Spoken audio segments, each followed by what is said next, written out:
El grup de recerca de les Terres de Ponent ha presentat avui a Tàrrega el programa de celebració del tricentenari de 1714, que es desenvoluparà a les Terres de Lleida fins al setembre d'enguany. El tret de sortida aquest proper diumenge a la Seu Vella de Lleida.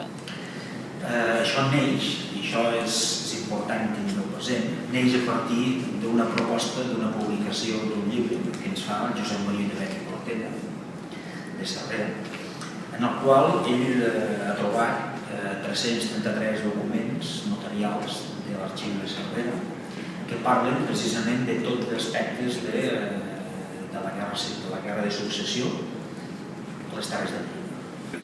S'organitzarà una activitat mensual on es coneixerà en el lloc on va passar un aspecte concret de l'escomesa i també es retrà homenatge a totes les víctimes de la guerra amb música i poesia.